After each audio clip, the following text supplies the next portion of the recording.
Don't ever believe that a politician is a leader. Don't ever believe that. Because the system that we have produces politicians. It doesn't produce leaders. And so you can have a politician who knows nothing about leadership, and he's leading you. Politicians are concerned about the next election. That's all they're interested in. That's why they cannot be leaders. But leaders are different. Leaders are concerned about the next generation. I want you to compare those two thoughts the next time you have a politician come to your house wanting to vie for your vote. Just ask him, what is your vision for my children? I will sit and listen for 20 minutes for you to tell me what it is. He will leave your house. Because he has no interest in your children's children. His concern is to stay in power, to keep the position, to win the next election. This is why they cannot lead. When you are going to have a conversation with a politician, you should actually try this as a test. You, by the way, as a citizen of a community, you have a right to be seen by the mayor. I hope you know that. If you voted for a mayor, the mayor works for you. Therefore, you have a right to see him. You can make an appointment to see any public officer you voted for. Did you know that? That's your legal right. If he don't want to see you, you can take him to court. That's democracy. So I want you to make an appointment to go and see your mayor or go and see your governor and just sit and say, I want 30 minutes with you, sir. And ask him about that list right there. And sir, what is your purpose for being in leadership in this city? What is your purpose? The first question will make him very nervous. Second question, what is your passion for our community? He'll be wondering what you're talking about. What are you talking about? I just want to build roads and bridges and provide jobs. No. What is your passion? And this is why we need to question the leaders we have. And so I have a little thought here. I call it politics versus leadership. Let's talk about it for a second. Number one, politicians focus on programs, not vision. Number two, politicians' priority is securing the next election, not securing the next generation. Their focus is different. Number three, politicians are preoccupied with promises, not purpose. What we need is statesmen. Statesmen. We don't need more politicians. A statesman is an interesting human. A statesman thinks of the next generation. Ladies and gentlemen, welcome to the platform. It's your brother Bolo here now. We're in this space once again. You know, to be honest with you guys, I've been up and down and moving around. But I've still been, I've been checking out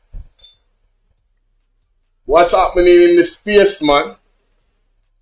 And Christopher Tufton just delivered body blows to the gut-wrenching blows. If this was a boxing match, I'm telling you, for the next few months, the JLP will be in pain.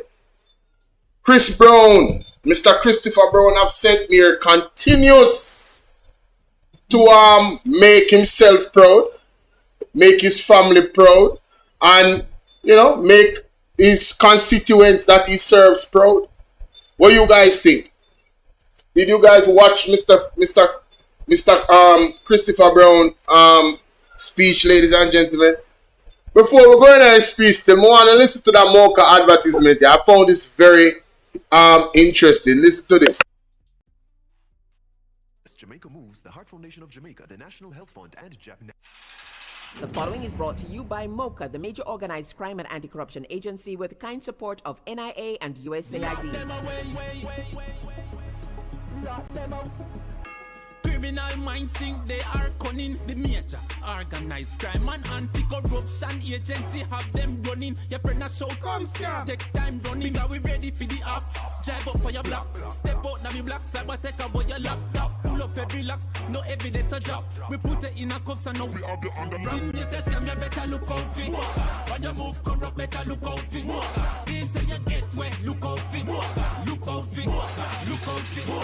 From this is scam, you better look out for. When you move corrupt, better look out for. This say you get wet, look out for. Look out for.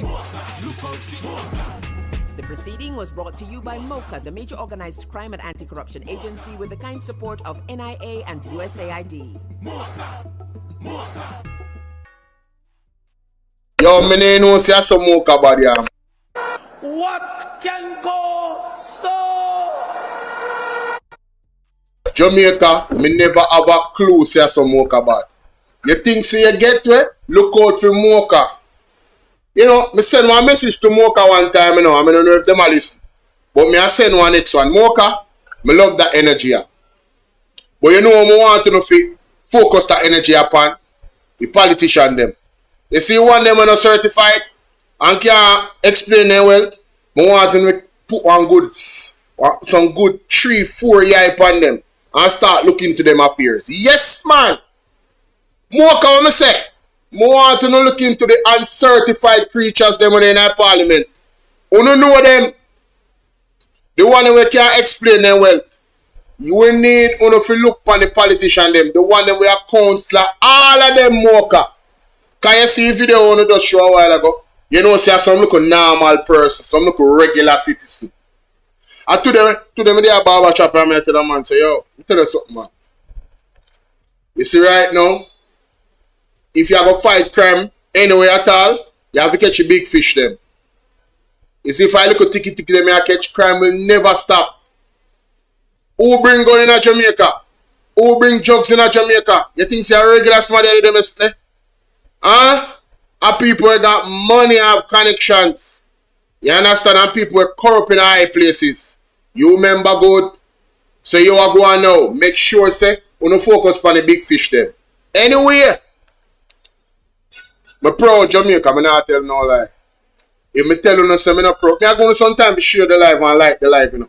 And tell everybody, say, we're there. You feel me, I deal with me, there ain't much of a rush. Because I'm there at 6 o'clock, right, me ain't much of a rush. I'm going, you know what, I'm going to go up on the, something in the meantime, between time. See what I go on in the space. See what I go on. Oh yes, Daryl Vance come to the front high class and the Jamaica Labour Party. Boy, Jamaica, if you don't see this a government here, now have no prosperity in them. I don't know if you tell them, say, ain't anti-tiny. This a government I don't know how to deliver prosperity. And it's quite clear to me. I don't know if it's clear to you, but it's quite clear to me. Then curse, you know. You know, so then curse, right? You know, so I don't know about the FLA report reading. I don't know about that, you know. The long submitted Integrity Commission report is into alleged corruption and what is irregularities at the Firearms Act. It was tabled, mighty God, moments ago. It is expected to be released to the media shortly. One win for democracy. One win for democracy. I'm dead. I'm dead.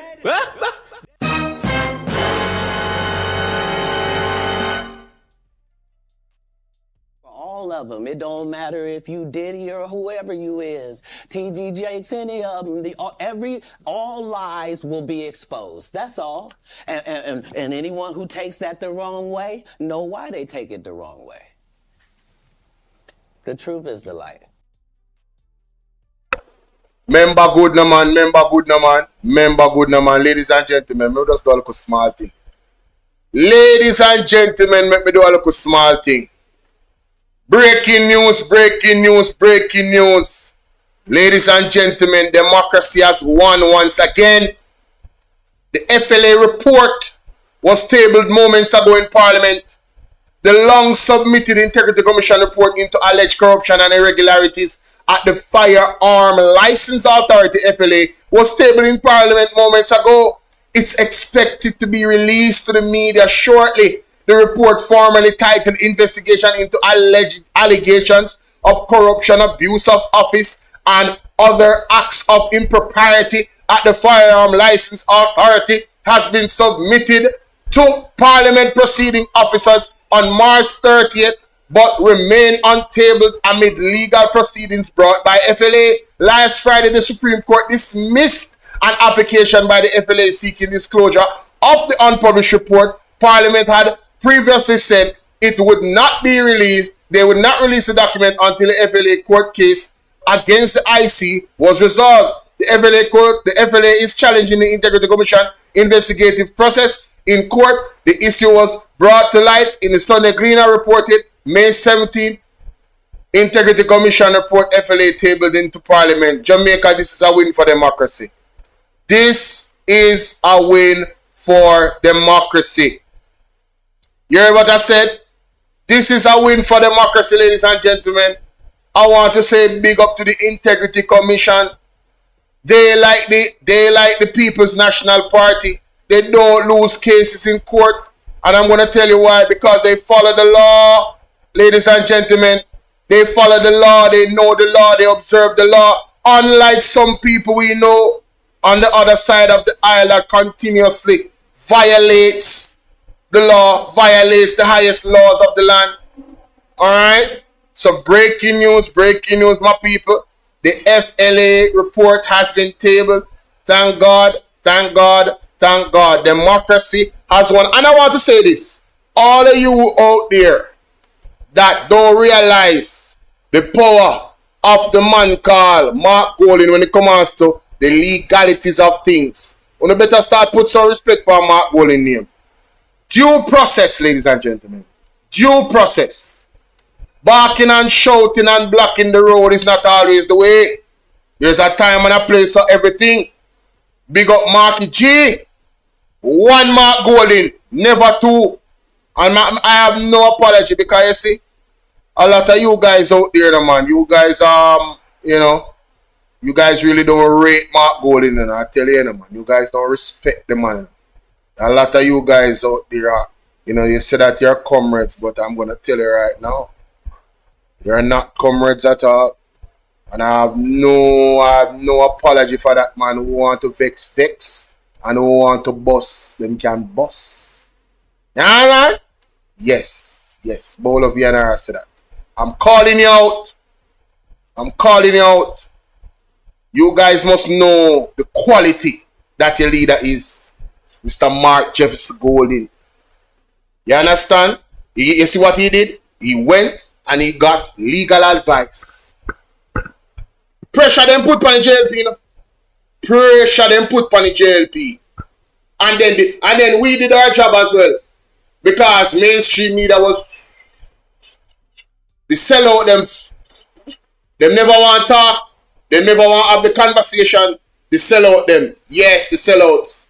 Queen Candy, big up yourself. Like and share the video, ladies and gentlemen. Don't keep it to yourself.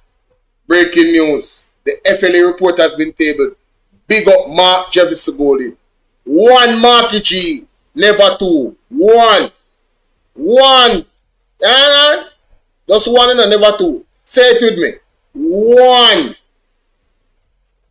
One. Marky G. Big up Marky G. You know, if does do the right thing. Oh my God, what is that? Let me know what you guys think in the comment section, ladies and gentlemen. I really do hope that now, persons appreciate more the quality leadership that we have in the People's National Party. And stop going around acting as if you guys know all the processes of everything. You understand? One Marky G. Yes. I need that. So, we'll go into the details of the report at some juncture. I'm sure it's gonna be juicy. Hey, I wonder if we can get the report now. Let's see if we can get the report now. I'm gonna link some people. Hold on there. Let me see if we can get the report right now. I need that report, man. But in the meantime, between time, if I don't get that report, I still have to move on. See what else is in the news. My people. Alright, so we're still at the Gleaner. Deputy Prime Minister Horace Chang returned to his roots. So hold on there. I saw Horace Chang, alright. So the United States of America is here in the country, you know, the national security minister gone back to his roots. Mighty God, hey, you can't make this up. Jamaica, yeah, mommy and so I go on. But you can't make this up. Meanwhile, we have one big old ship. You understand? The Nimitz. Nimitz there are something there. Nimitz there are Jamaica and Kingston. The soldier them all over the island. You don't see them? Jamaica, you don't see soldier them all over the island. The man in there everywhere, Jamaica. I kid you not. I mean, I exaggerate. There is no place that they are not. The man them there everywhere. Man them enjoy themselves. You understand? That's what them saying. No? Them come to enjoy themselves. But I saw a video, you know, man, on JIS. I don't know if I'd played it for you guys, you know, but Horace Chang was on that video, ladies and gentlemen. And, you know, Horace Chang was doing some community work. So Horace Chang gone back to his roots. Alright, my people? In case you now wonder where he was. Horace Chang was too busy in his community doing his grassroots work to come and you know, go on the warship as a Minister of National Security. Yes, we have to understand that working for his constituents is more important. Hold it.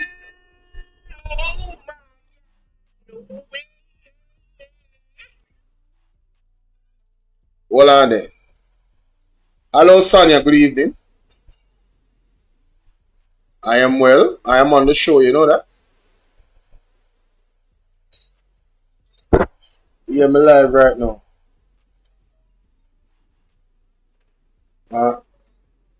Oh, you wanted to talk off here?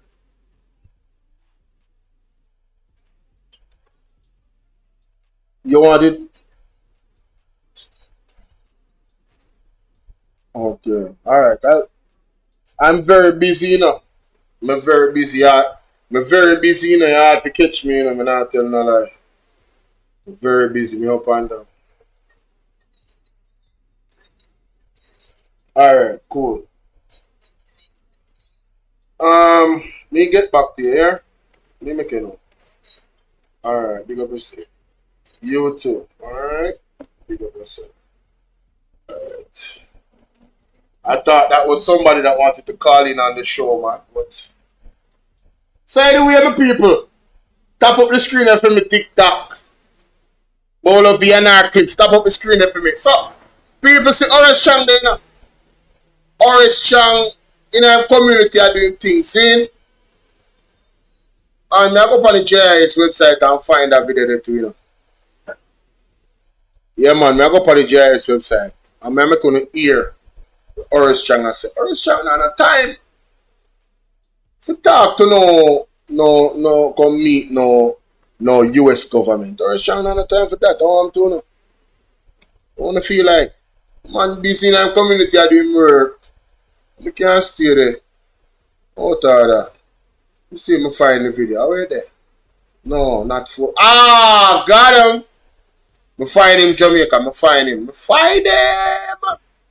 Me find him. Let me take down that picture first. Hey, boy. Hey. Let me take down that picture first. Me find Horace Chang, man. Me find him for true.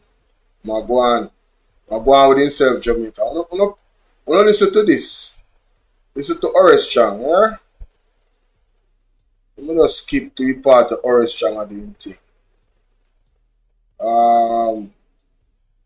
Project. See there. New phenomenon during the season. It's the sea surface temperatures in the Pacific.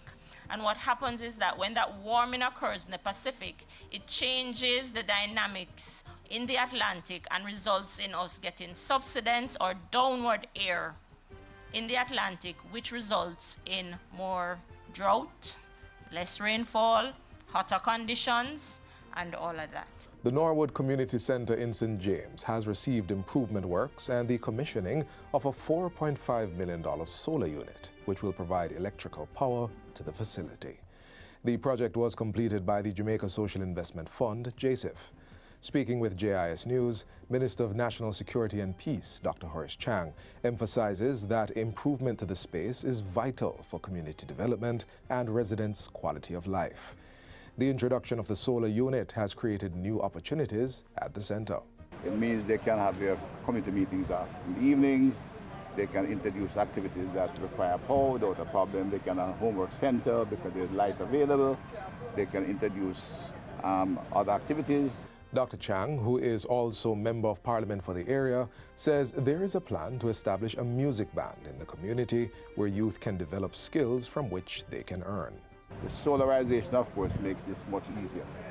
And we intend to make this a very dynamic center, looking at establishing a very near future steel band music here, and a regular band as well.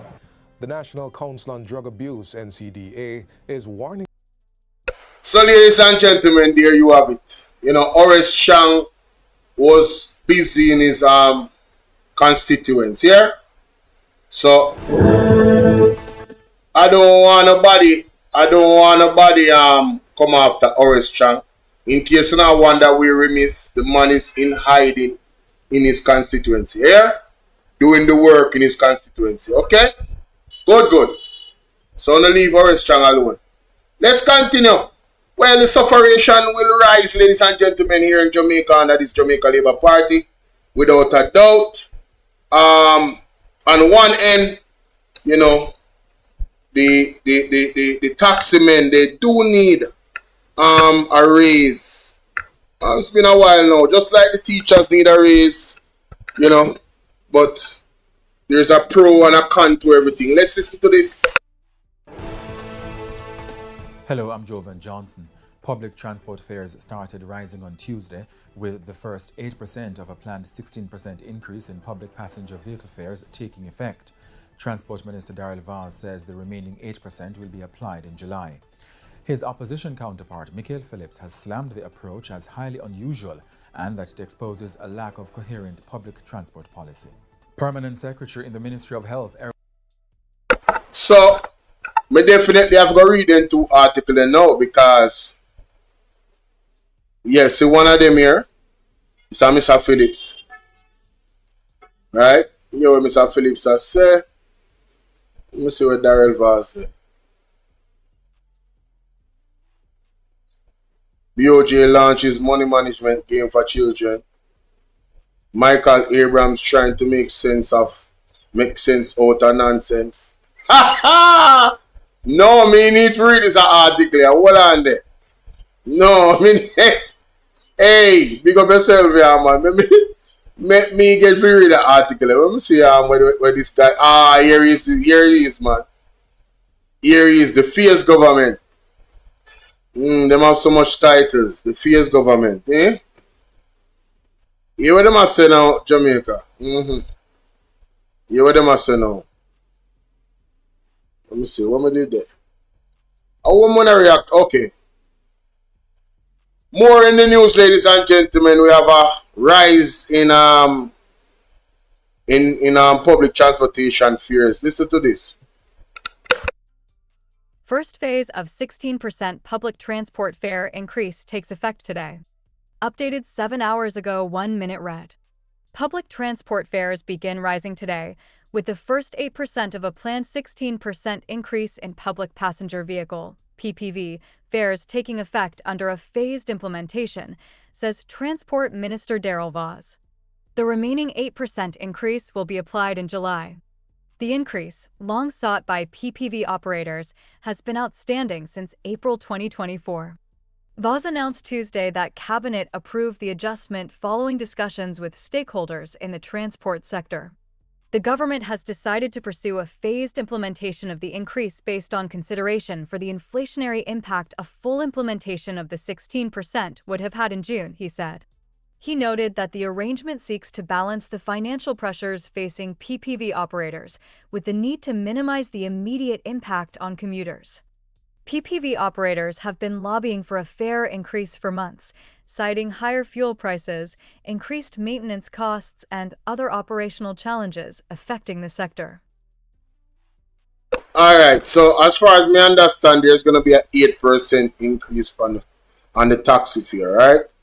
Currently, in most places, like $150 for short distance, right? So, when you multiply 1.5% by 8, well, 1.5 by 8, because that would be 1% of $150. So multiply 1.5 by 8, you get $12. Add that to the 150. Of course, that's $162. So it's $162 on your fare, ladies and gentlemen. If you think this increase is not significant, I want you to check it out over time. And you know, say the driver then probably going to put it at 170. You understand? Or 165. And I'm going to think them argue about the $5. So let us leave it at 160 for now, ladies and gentlemen. You have to, it depends on how much time you have to travel on a daily. This is just for the shortest fare. Other fares, obviously, the increase would amount to more in terms of the final figure. But you guys get the gist. Yes, $3,000. You see, 150, 10 trips. That will be 10 trips. 150, 10, 20 trips. That 20 trips now would cost you $3,220. That costs you some money. That add. Plus gas prices. I mean, you already have more bills of add on 8%. And this is for the consumer, then persons who have to take taxi. It's gonna be more difficult for you, ladies and gentlemen. Alright? It is what it is. But let us hear what Mr. Michael Phillips has to say, man, about this particular move. Of course, we are here to learn, aren't we? Let's read. June 2nd, 2026. Opposition blasts unusual implementation of public transport fare increase. Opposition spokesman on transport, Michael Phillips, says the government is resorting to gimmicks in the way it is implementing public transport fare increases, arguing that the approach is unusual and exposes absence of a transport policy. He was reacting to Transport Minister Darrell Vaza's announcement Tuesday of the phased implementation of a 16% hike in fares for public passenger vehicle, PPV, operators, following Cabinet's approval. The first 8% took effect today, with the remaining 8% to be applied in July. Phillips described the move as highly unusual and extremely disrespectful to commuters who depend on public transport daily. How does the government implement a new fare without notice to public passengers? The opposition spokesman questioned in a statement. He also questioned the timing of notification to the Transport Authority and publication of a revised fare table. Without a transport policy, the government was writing the script as it went along, resulting in commuters, including children, being asked to pay one fare to go to work and school and a higher fare to return home, Phillips' statement said.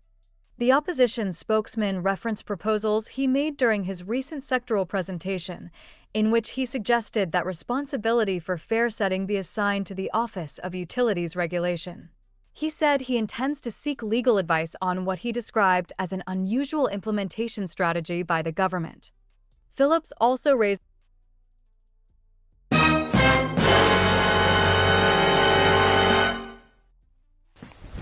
emotional damage. Embarrassing. He needs some milk. No, man. If somebody tell me say People's National Party now works wrong, the man I go seek legal advice. If one of the things, Mr. Phillips has still gonna Boy, the People's National Party had turned it up, man. I would love to hear how the legal advice going on, because Daryl Vaz is somebody when all a good antecedents and when you really know, say he is a man with us do things for him way. You understand? And and he will do it again because he feel like setting a fee himself. But when it comes to the law, he's not a guy who really observe the law as an MP. You understand? We see the Auditor General report and you see him a buck shuffle and I go and like say, him no want to admit say he was wrong. Right? So them have a you know what I mean? Them have a thing about them how them operate. Not true Jamaica? Yes. I saw them stay. Let's continue.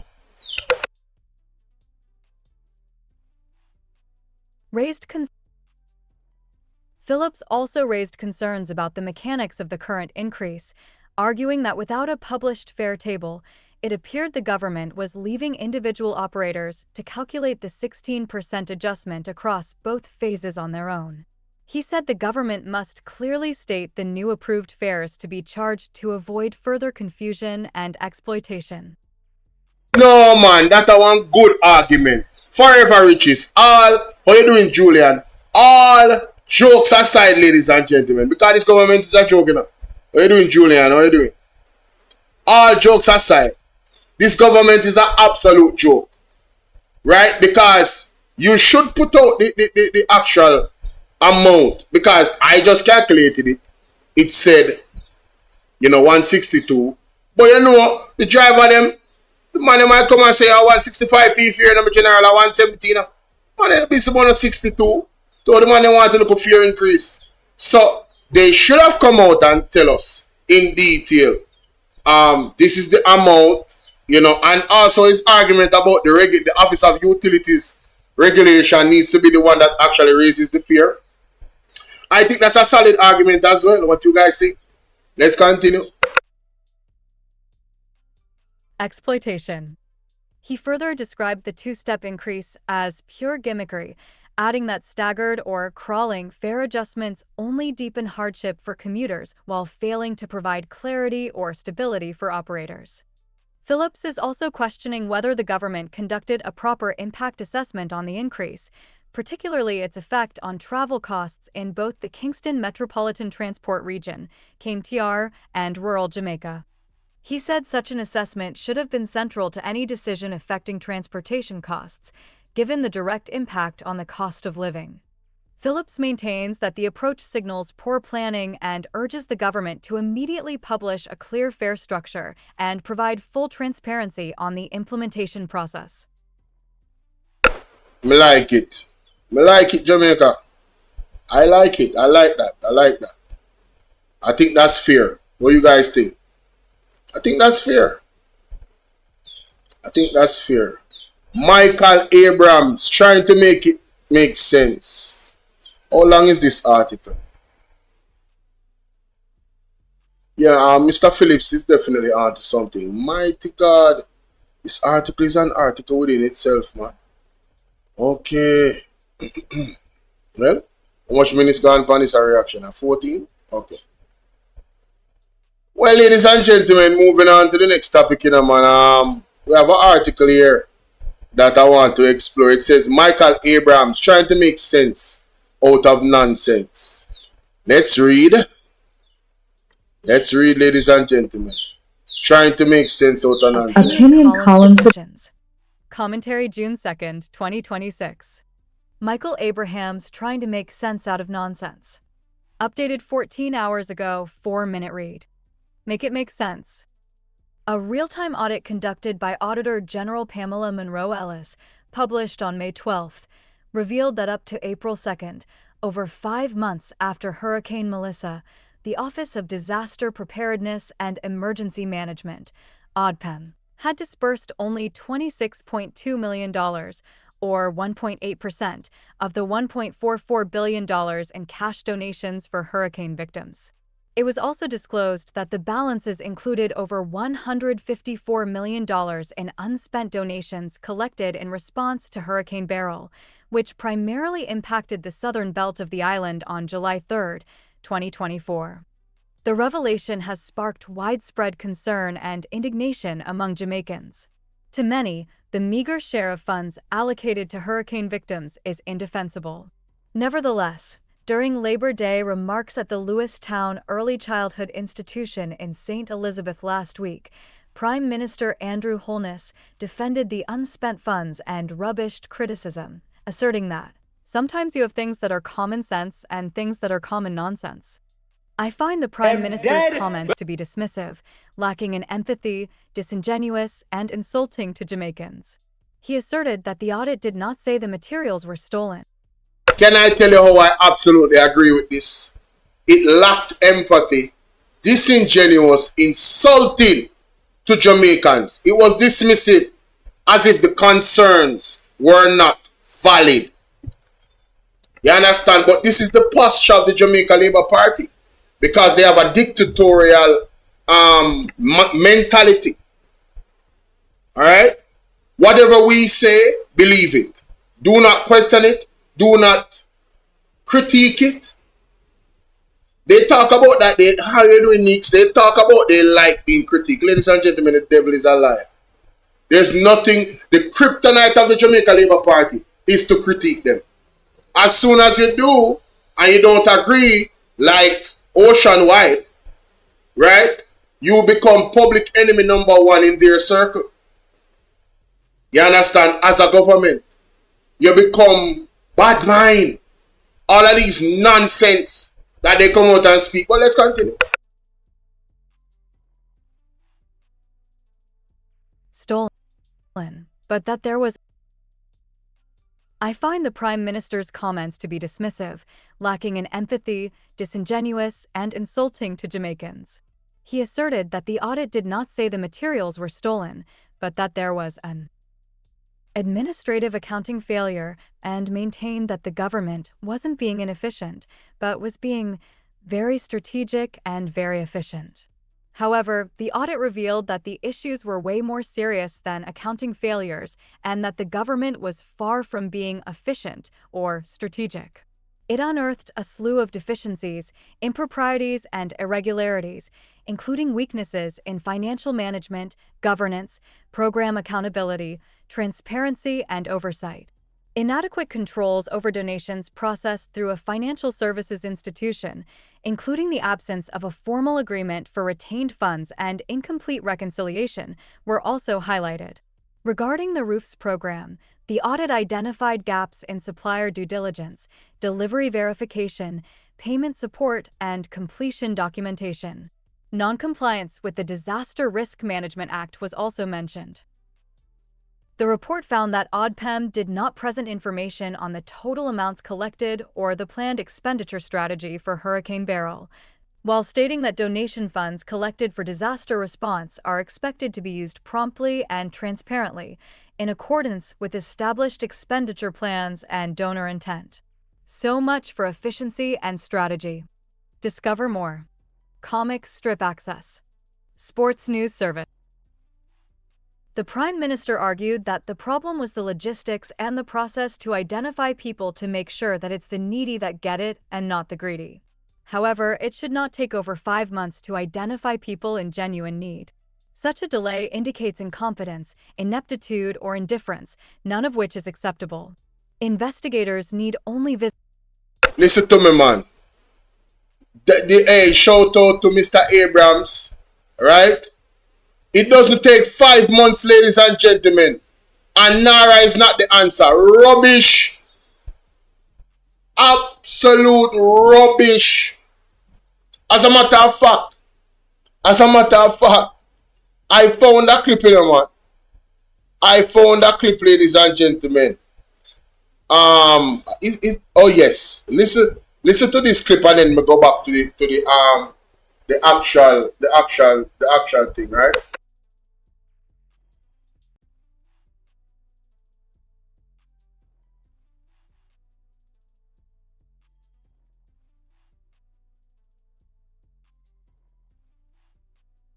Between the donated money and the money that's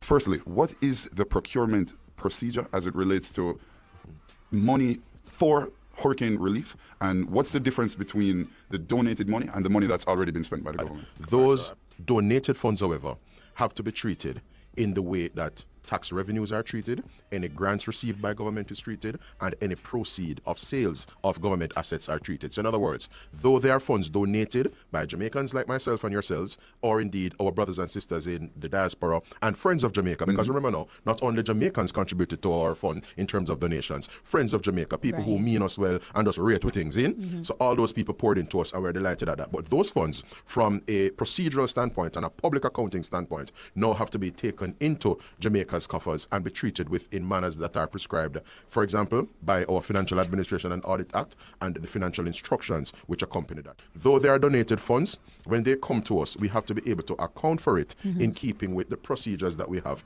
And one of the procedures that we have in Jamaica are the financial instructions, which mean that the Ministry of Finance have to provide authorization to ODPEM, because ODPEM is the entity that manages our National Disaster Fund in this instance. And there Only hear him choke a while ago. Where is ADPEM? In the office of the Prime Minister. So if they need authorization, what is the damn hold up? Let's continue. Therefore, ODPEM would have to get those resources either in what is called their estimates of expenditure or in their supplemental estimates of expenditure as what is called appropriation in aid. One of the determinations that was made by the government at the very outset was to ensure that, separate and apart from the bureaucratic process involved in onboarding the donated funds, we were determined to use these donated funds. Listen to me. Onboarding the donated funds. Are some black and cement? Jamaica, when I hear this, this makes sense. What am I say? It takes 5 months to onboard it and put it in the place where it's supposed to go. I want to say this to the people that donated to the government. Don't donate to them again. If you don't want people that got hurt by a hurricane in Jamaica to get relief in a timely manner, send it to the People's National Party. You see how them get for their money and just work. It's called political will. It's called actually caring for the people. Okay? So next time, when you not send money, God forbid one storm with this season coming up, please send the money to the People's National Party. Yes, man. Because all of their stuff is accounted for now. There's nothing that they can say, oh, they actually added more money to it. If you really send the $1.44 billion to the People's National Party, Jamaica, I guarantee all the people all around the world, I guarantee you accountability. Them no run joke. You understand? Let's continue. On very tangible and demonstrably evident things. In other words, things that we can point to and indicate to the Jamaican people in an assuring way that this is what we use the donated funds to do. So we determined that we were going to dedicate the donated resources primarily to such things as repairing of people's roof and the provision of houses. And as an administration, I am happy to report that we are now in the process of implementation as it relates to the use of, we're in the implementation phase as it relates to the use of the donated funds. First. So ladies and gentlemen, it took them 7 months to go into the implementation process of using those funds for people. So those persons that needed a roof and building material, they have been roofless if they were waiting on the Jamaica Labour Party and the government to help them. They have been roofless for 7 months. And that is strategic. That is adequate. That is efficient. The devil is a liar. Let's go back to the article, ladies and gentlemen. Mighty God, you cannot make this up. Visit the affected communities to determine such a delay indicates incompetence, ineptitude, or indifference, none of which is acceptable. Investigators need only visit the affected communities to determine, as a starting point, who has been rendered homeless. Many are living under tarpaulins and in makeshift shelters, exposed to the elements and vulnerable to theft, as well as physical and sexual assault. While tarpaulins come in various colors, they are most commonly bright blue and are almost impossible to overlook. Anyone sleeping beneath a tarpaulin is clearly in need and should be readily identifiable as a priority recipient of assistance. The delay is scandalous. When the government is determined to fast-track a matter, it does. For instance, at the same event, Dr. Holness referenced the Jamaica Public Service, JPS, loan, which was approved by the Cabinet in November 2025 and signed off the following month, and boasted that it enabled Jamaicans to have got back electricity faster than ever before in the history of restoration after any disaster in Jamaica. More recently, the NARA Act, National Reconstruction and Resilience Authority Act, moved from initial tabling to royal assent in just over 2 months. The Prime Minister also announced that a portion of the Hurricane Melissa donations will be used to restock the Jamaica Defense Force, JDF, and ODPEM, both entities operating under the Office of the Prime Minister, OPM, with building materials. But why? Donors contributed those funds in good faith to assist hurricane victims in the immediate aftermath of the disaster, not to restock government inventories. It gets worse. Last week, it was revealed that of the I have to pause there because that point that they just made is very important. Donors contributed those funds in good faith to assist hurricane victims in the immediate aftermath. Ladies and gentlemen, of the disaster, not to restock government inventories. And that's exactly what they're doing with the money, giving some to JDF and ODPEM. Right? That's what they came out and said, they're giving it to me say, Jamaica, election, government and leadership, there's consequences to those actions that you take when you go to the polls. You guys better start taking your vote very seriously, because all of you that didn't vote, although I understand where some of you are coming from, right? All of you that didn't vote, you are facing it too. Governance matters. Good leadership and good governance matters, ladies and gentlemen. Is it that there's a lot of Laborites watching me on Bolo VNR clips? Only 7 people hit the like button and so much I want to watch me. Can you please hit the like button, ladies and gentlemen? If you are a supporter of the platform, right? Please show it by hitting the like button. Yeah, man, it's very much appreciated. Yeah, very much appreciated. Don't be a monitoring spirit, ladies and gentlemen. The like button is right there for those on Bolo VNR clips. Don't be a monitoring spirit. Contribute to the success of the platform by hitting the like button. The people on TikTok, can we get to 50,000 taps? Can we get to 50,000 taps? Please, yeah, man. Can we get 20 more people to hit the like button over here, so please? Right here at the top of the screen, you see a thumbs up symbol. Yeah, man. You just press that symbol and it gets us there. I'll be checking back in 2 minutes. But let's continue with the article, ladies and gentlemen.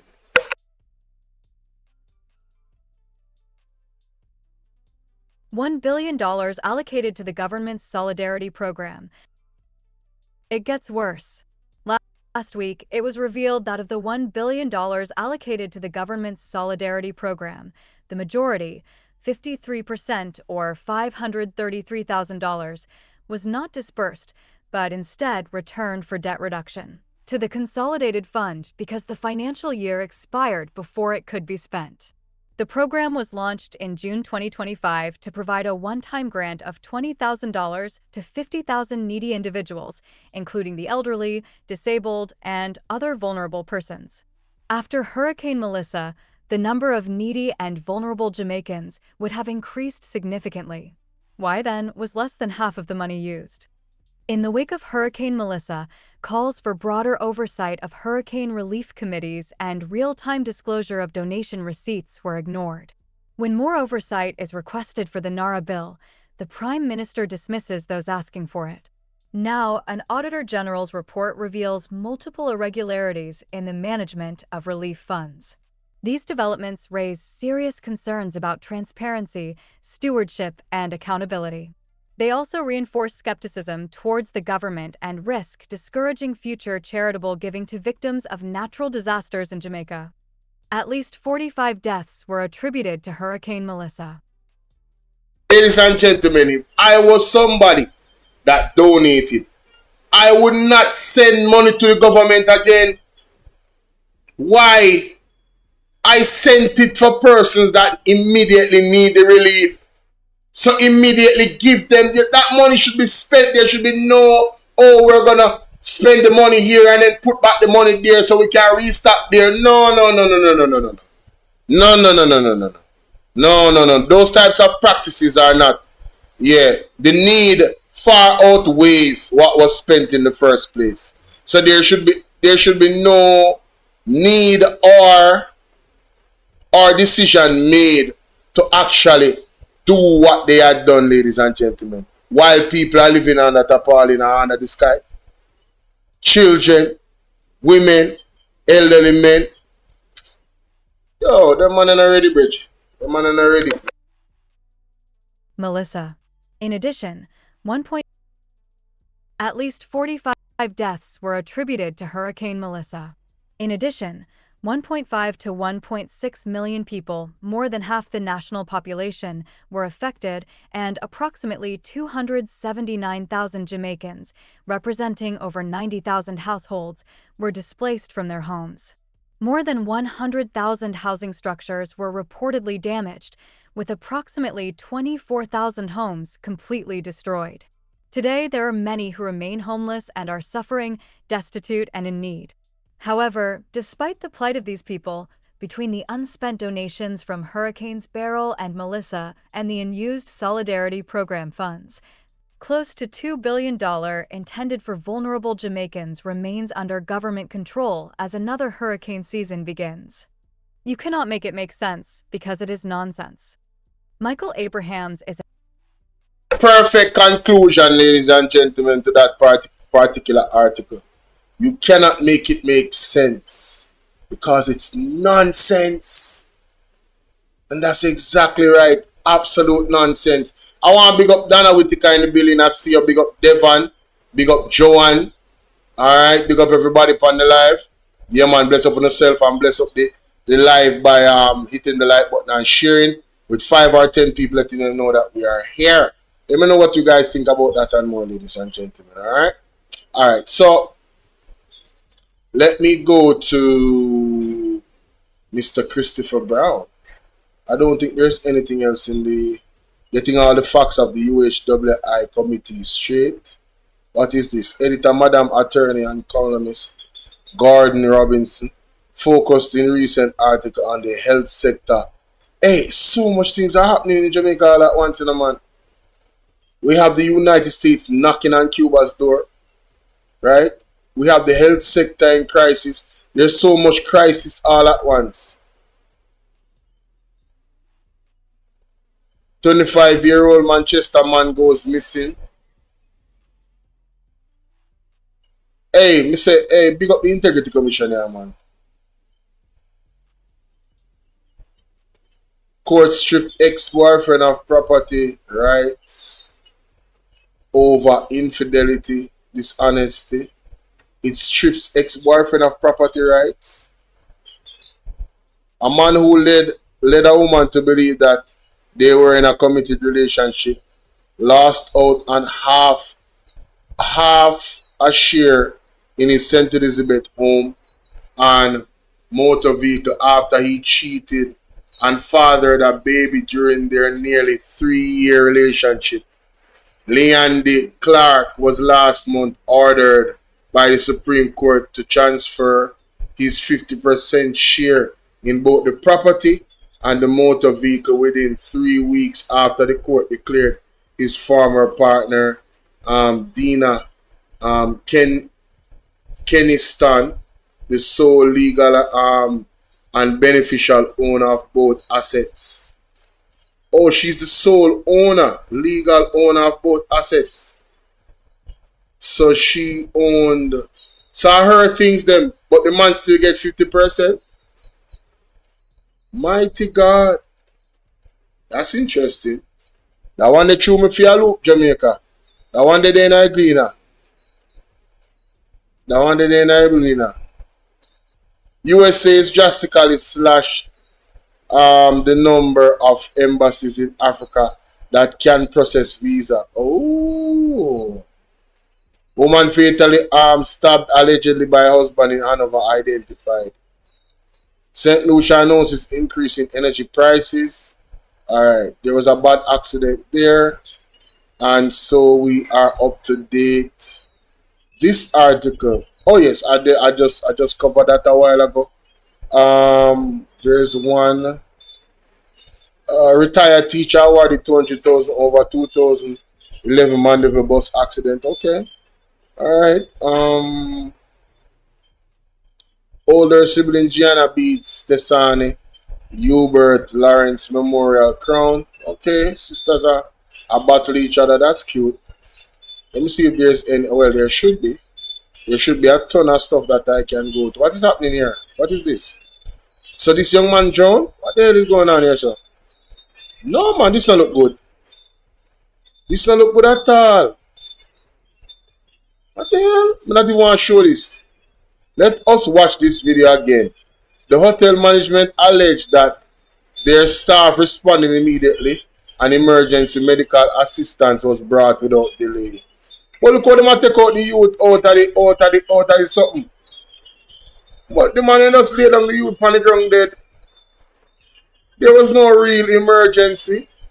Nobody never give you mouth-to-mouth resuscitation. No man, but I walk going in Jamaica. With the CPR there. They want to check him pulse.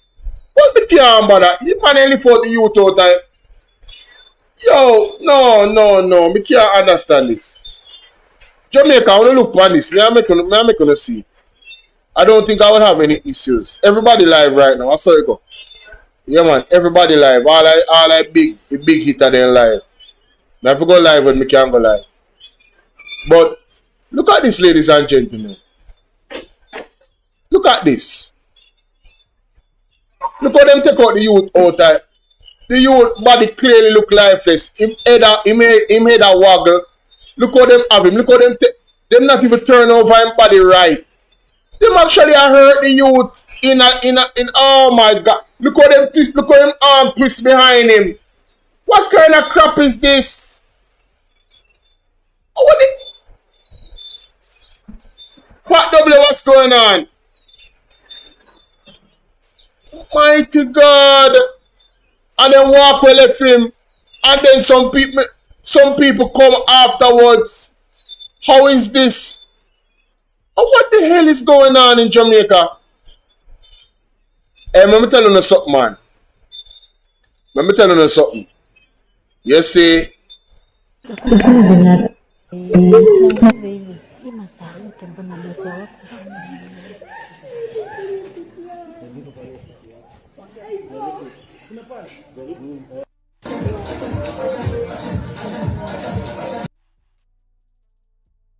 Somebody drowned at the pool and the man instead of play music at hotel. How do you know what's up, my baby? You cannot make this up. Look how the youth left hand a twist Jamaica. Look there. Look how him hand twist behind him back. Them a hurt him, you know. If him have any chance to leave, them a hurt him in that. Yo, let me tell you something, man. Jamaica is an absolute disgrace on so many levels. An absolute disgrace. You're telling me you have a hotel and you don't have anybody when no CPR that is in the hotel? I don't even want to know which hotel. Me I gonna leave it alone. Me I gonna Jamaica does baga.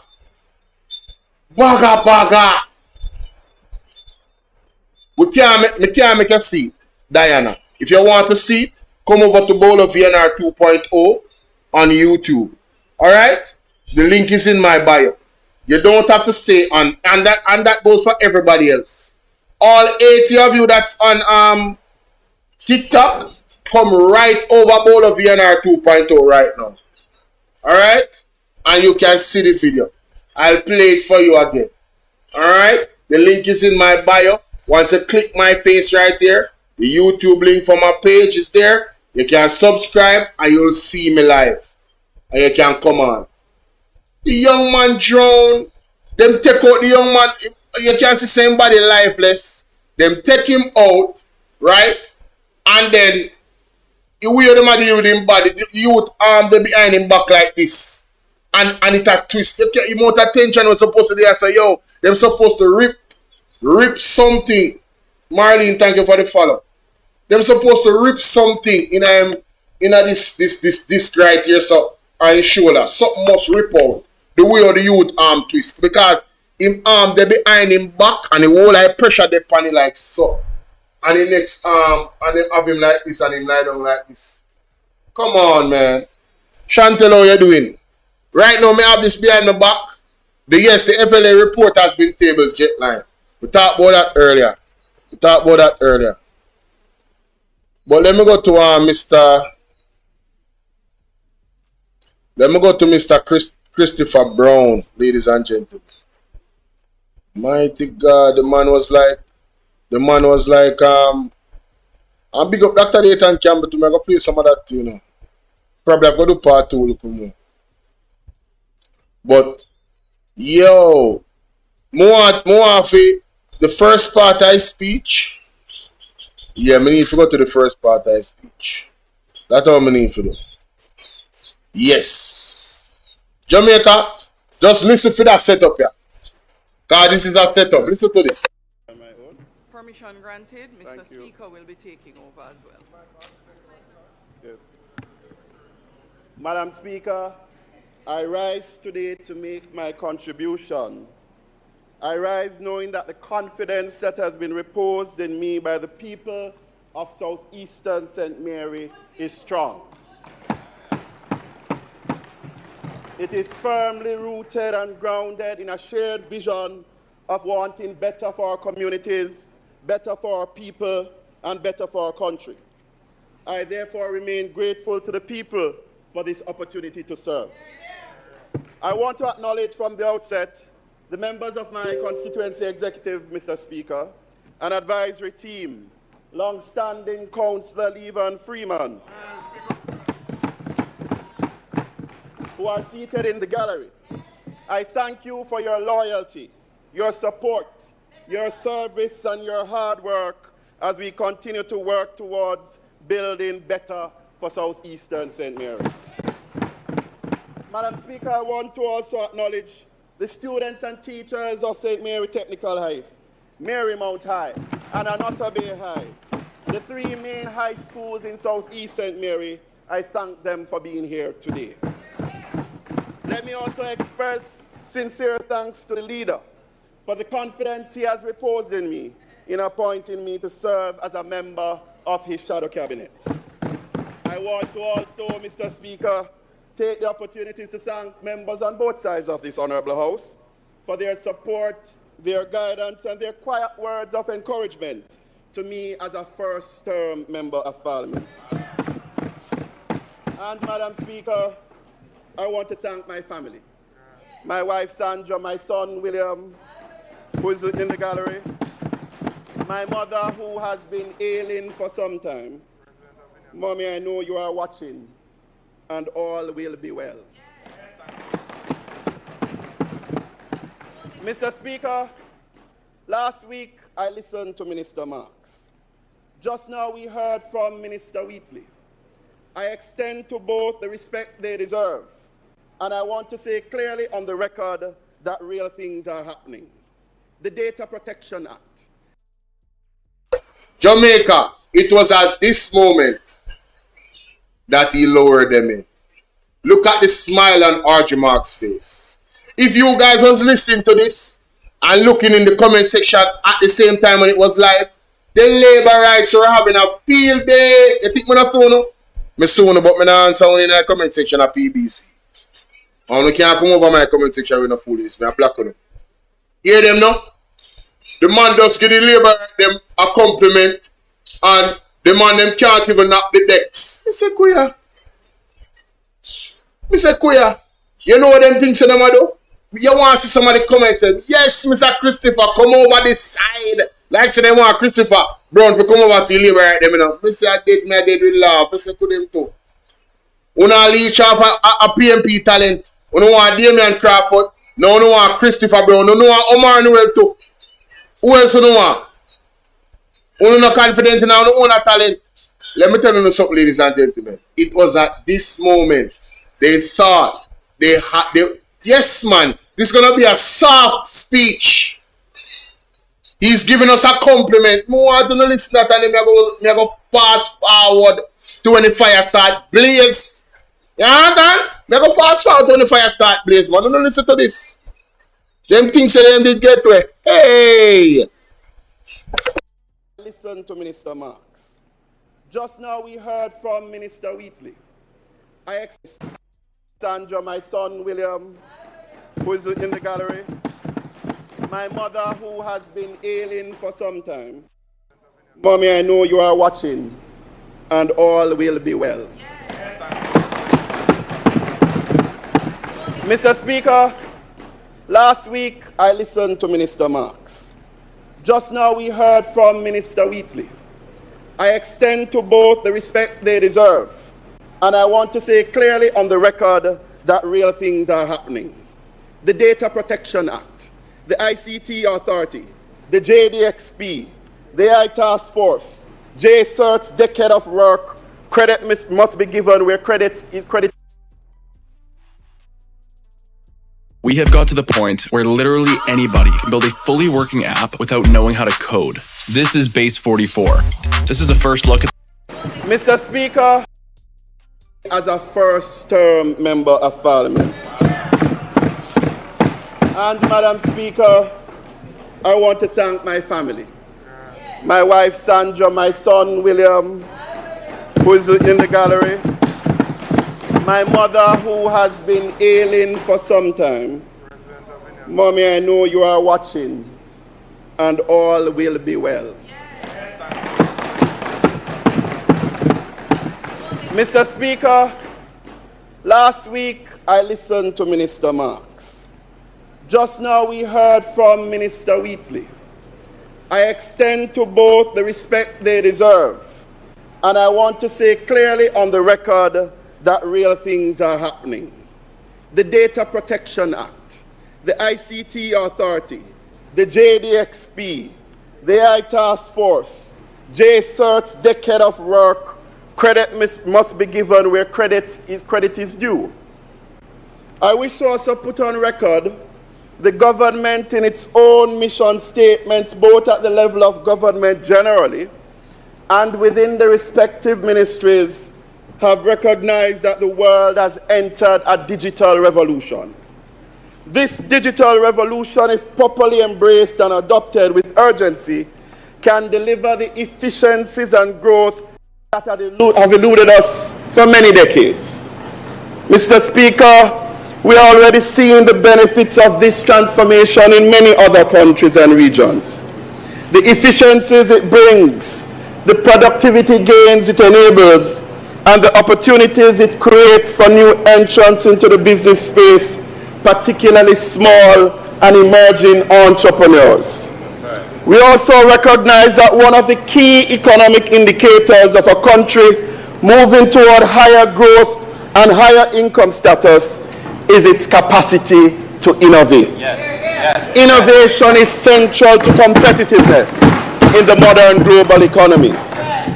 Madam Speaker, this digital revolution, therefore, presents us with clear opportunities, Mr. Speaker. Opportunities for growth, for higher incomes, for better salaries, and for improved productivity across all sectors. It offers a pathway for greater inclusion of small and medium-sized enterprises into the formal business economy without prohibitive costs, thereby leveling the playing field and broadening participation in economic activity. In short, Mr. Speaker, what we are witnessing is a transformation that, if properly harnessed, can accelerate economic growth, expand economic livelihoods, and reshape opportunity for our people. Pause right there, so. If handled properly. Me tell you, say him set them up, you know, but them not listen. They weren't listening. If handled properly. So Christopher Brown is buttering up the ruling party right now. And subtly, you know, he's just stating facts. If you handle it properly, we should be seeing massive amounts of growth in the economy. Right? But there are some issues, ladies and gentlemen, I must tell you. There are some key issues, and I'm going to fast forward a bit so we can get to them. Like and share this video. Alright, let me see. Right around in halfway in his speech. Yes. When I speak and stand here today, I not only speak as a legislator. Yes. I have been in the senior leadership of private sector companies in this country. Across the table from the government institutions in these areas. I work directly with needs and experience the lengthy delays, lethargy, and missed deadlines. Embarrassing. He needs some milk. Emotional damage. Jamaica, how much are you knew the profile of Christopher Brown in this capacity that he just mentioned a while ago? Mark Golden is a genius. How can I tell you? Mark Jefferson Golden, man. Christopher Brown is the best person to speak on these topics. He worked in the man experienced the government system first, and ladies and gentlemen, he is fully qualified to criticize the government when it comes to this area of governance. Let me play that back. Because come like you don't hear me I say. Come like you don't understand. Listen what man I say. That deadline has passed. Has it been?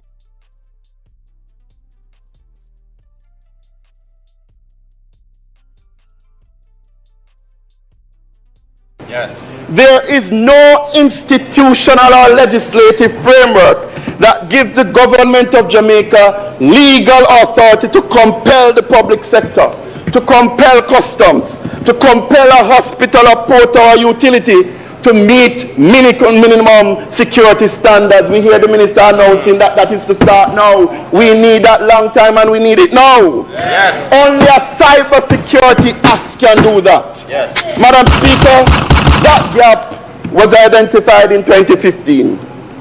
The government told the OAS, in their own words, the work is progressing with an anticipated completion in 2027. What? Madam Speaker, 2027. On the overarching national security strategy, cyber security strategy, the government told the OAS the updated strategy had an implementation target of December 31st, 2025. That deadline has passed. Has it been formally adopted? Has it been completed? Singapore passed its Cyber Security Act in 2018. Jamaica's own target is 2027. 9 years behind Singapore.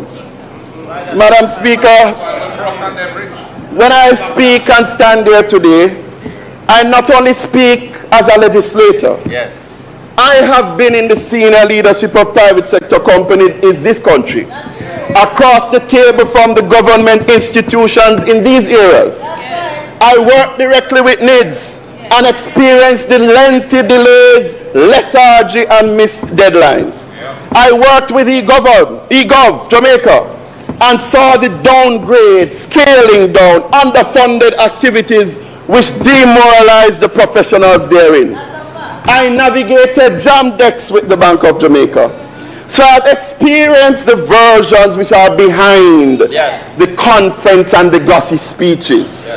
The pattern is real and always the same. Grand announcement, grand attention, and then timeline stretch, cost raise, confusion sets in, and eventually a new name, maybe a new minister, a new speech, a new acronym, and then it starts again.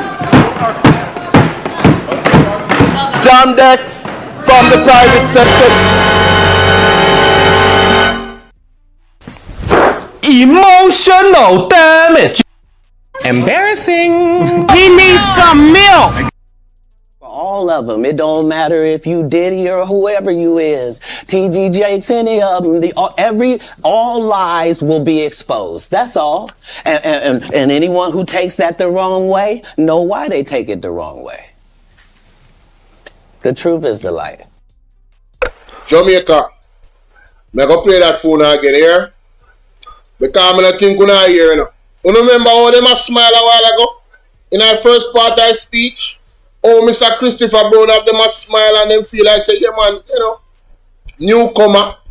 You know, him not coming now. He's not coming with any bangers. You know, we got this lot. You see the receipts so the man are coming for show you. All you doing Ryan Campbell salute. You see the receipts him coming with to show you how incompetent the government is. Good night, Patsy. Don't listen again because this big crowd wanna share the life.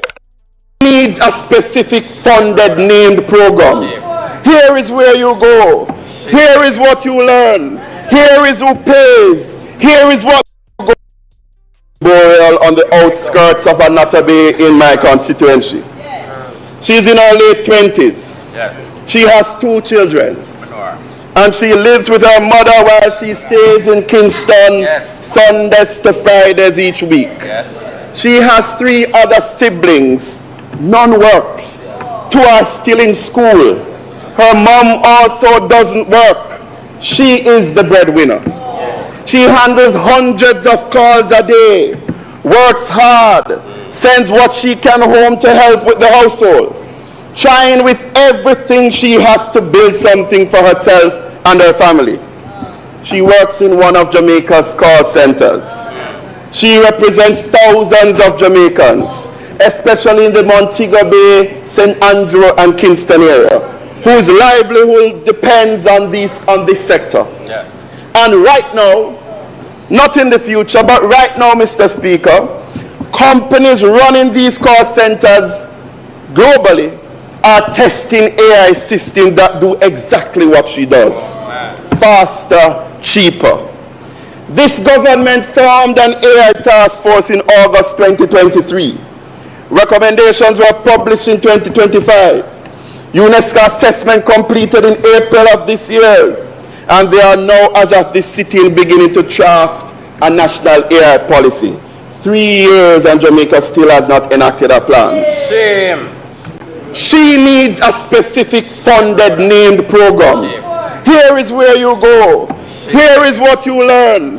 Here is who pays. Here is what job is waiting on the other side. Many other countries are doing this. Why can't Jamaica do this as well? Lost. There are thousands who are like this young lady who want an end to the glossy symposiums, who want an end to the nice speeches, who want an end to the dilly-dallying. Madam Speaker, every Jamaican remembers Hurricane Melissa, October 2025. Cell towers down across entire parishes. Emergency service operating blind. Melissa was a natural disaster. We could not stop her. But what Melissa revealed clearly and painfully is what happens when Jamaica's infrastructure fails. When things go down. When services stop. And Madam Speaker, that collapse can happen because deliberately. The Caribbean, as the Minister acknowledged earlier on, is the fastest growing region in the world for cyber attacks, growing at 25% every year. We have had some major breaches, and I heard him said 49 million earlier, over the past 5 years, some public, some not disclosed. Both within the public and private sector, there have been breaches. The port of Kingston, if that goes down, nothing moves. There is no institutional or legislative framework that gives the government of Jamaica legal authority to compel the public sector to compel customs, to compel a hospital, a port, or a utility to meet minimum security standards. We hear the minister announcing that that is to start now. We need that long time and we need it now. Jamaica, when me tell you say Christopher Brown, who watch Avengers? You know the new weapon authority come with. Hey, you can get some man. You know the new weapon authority come with Timon in our Avengers. When he seal and he go right through Thanos' chest. I think man I use right now. The facts them are going to right through JLP chest right now.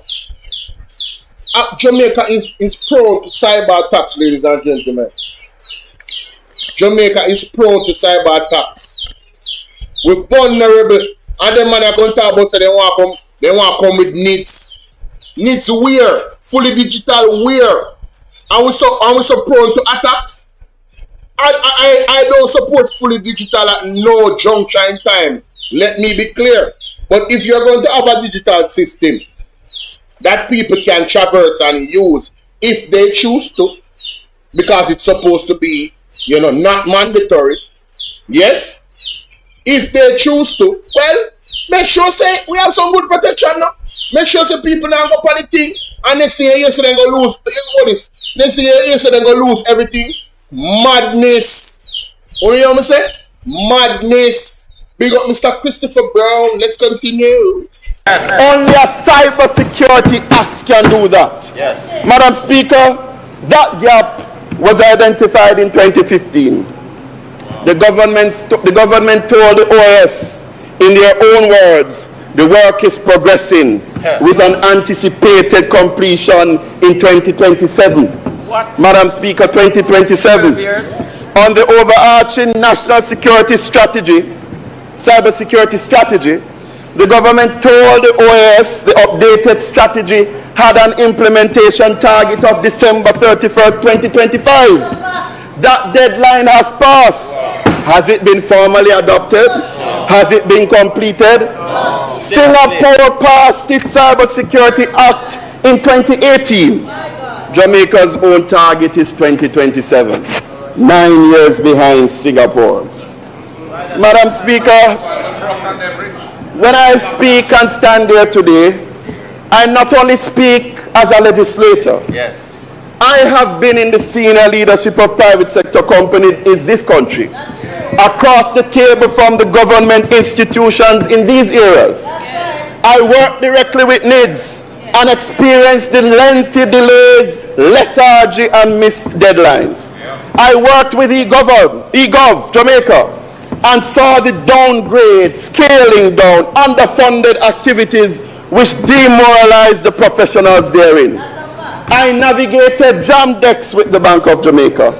So I've experienced the versions which are behind the conference and the glossy speeches. The pattern is real and always the same. Grand announcement, grand attention, and then timeline stretch, cost raise, confusion sets in, and eventually a new name, maybe a new minister, a new speech, a new acronym, and then it starts again.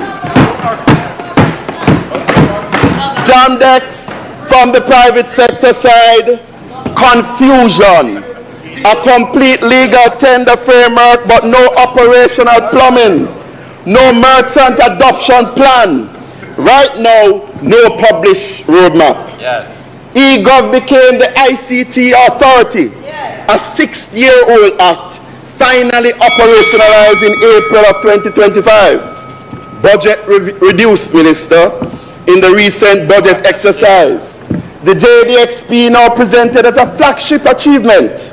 The JDXP is the right tool, we acknowledge that. But where is the mandate requiring every ministry to use it by a specific date? The Data Protection Act, of which the minister spoke earlier, passed 2020, enforced 2023, a 3-year gap, and then widespread confusion in the private sector. Regulations still being written after enforcement had already begun. Scrappy execution. In fact, the act says that the law is to be reviewed every 5 years, and that timeline has already passed. Madam Speaker, Mr. Speaker, I say to both ministers sincerely, and I say to the Honorable Prime Minister in his absence, we want Jamaica to succeed, but let us get it right. Less announcements, less global workshops, more execution, more legislation, more funding and more delivery. But what is it that Jamaica needs now? Jamaica needs these things. A Cyber Security Act. The government says 2027, we need it now.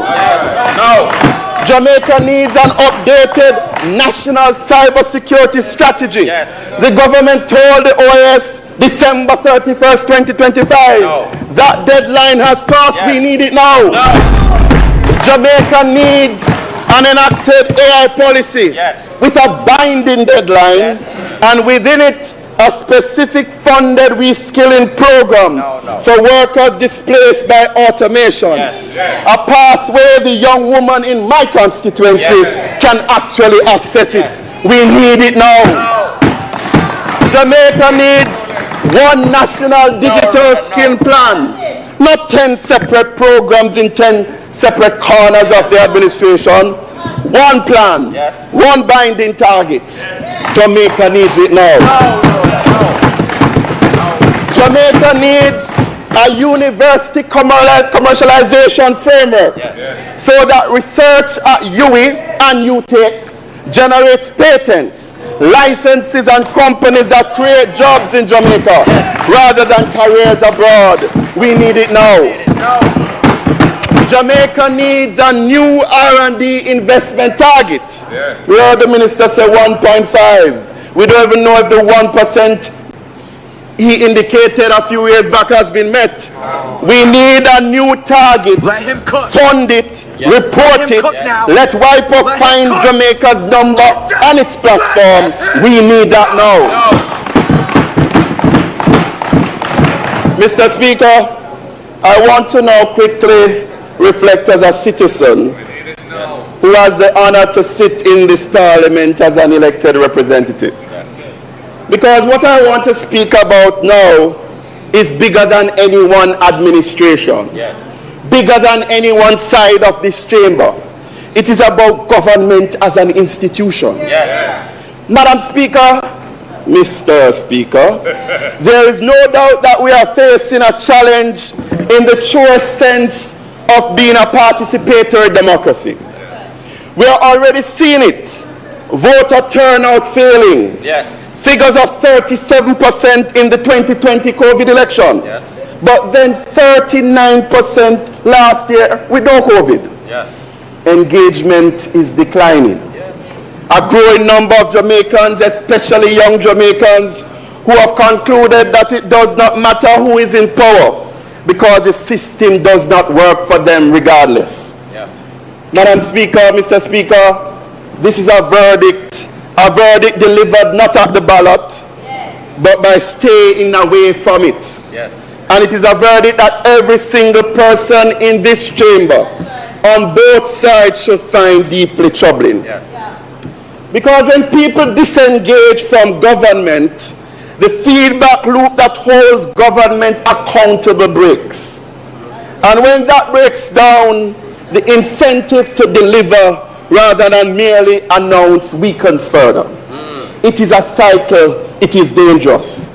Mr. Speaker, and beyond the politics and parties and contention, the people simply want government to work.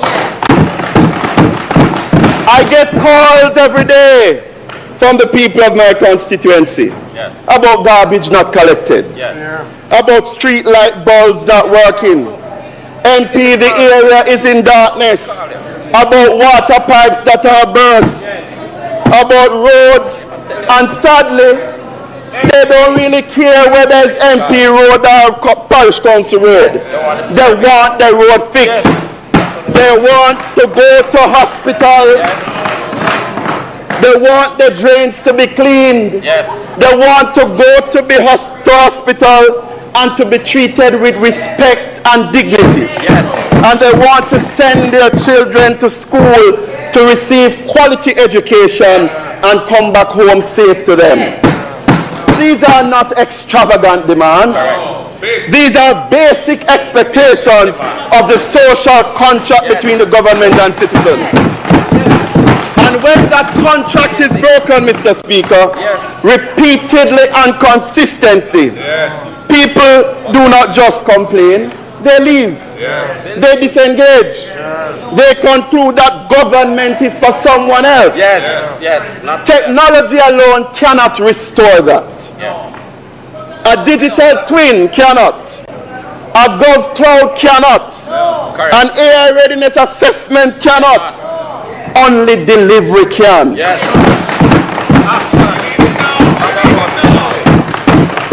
Consistent, visible, measurable delivery that reaches ordinary people in their ordinary lives.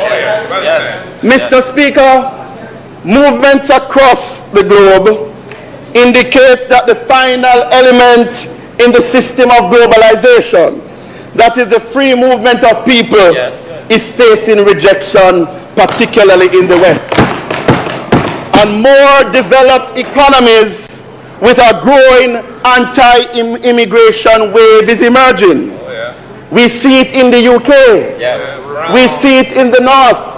We see it in France. We are even seeing it in Africa, in South Africa.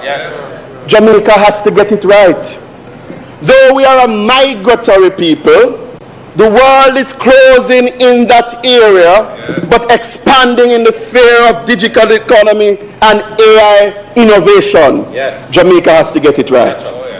For the students from Anata Bay, for the students from Marymount, for the students from St. Mary Technical in this gallery today, watching and listening, and the thousands who will be graduating shortly. Hey, I'm Charlie Mount.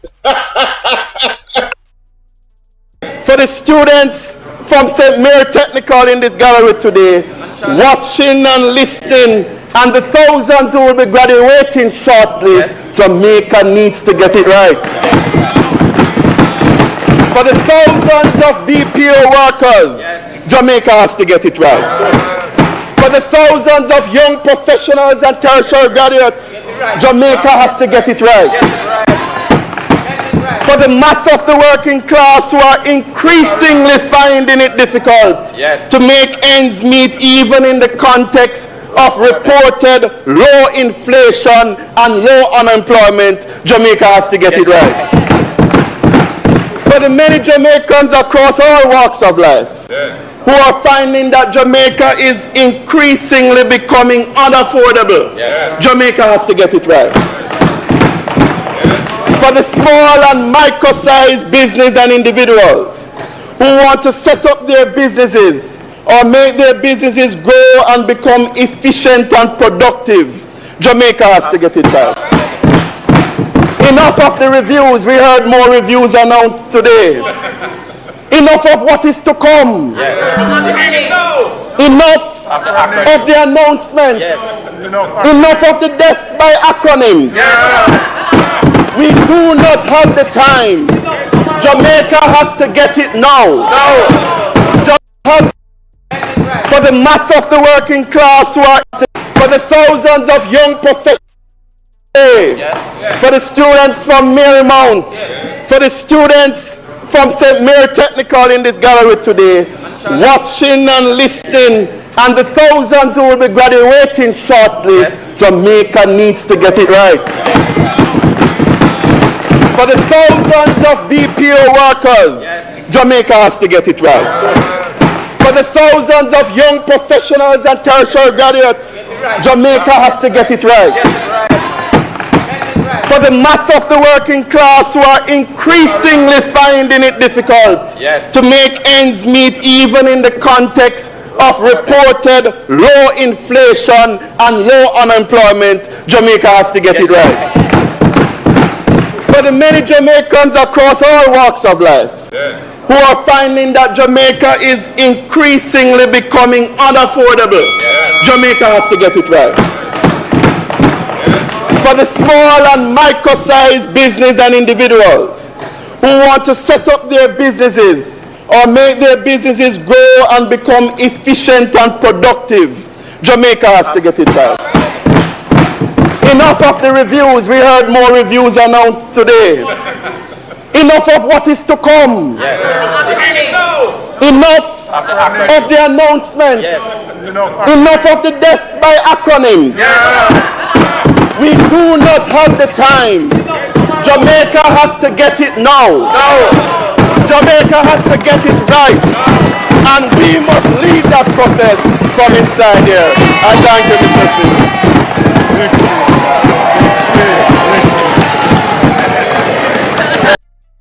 Hey, when you hear Julia Robinson a while ago, big speech, Virgin. Big speech, big speech.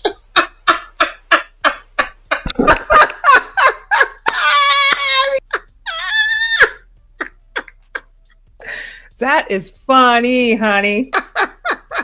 That's funny. Oh my God, that is funny.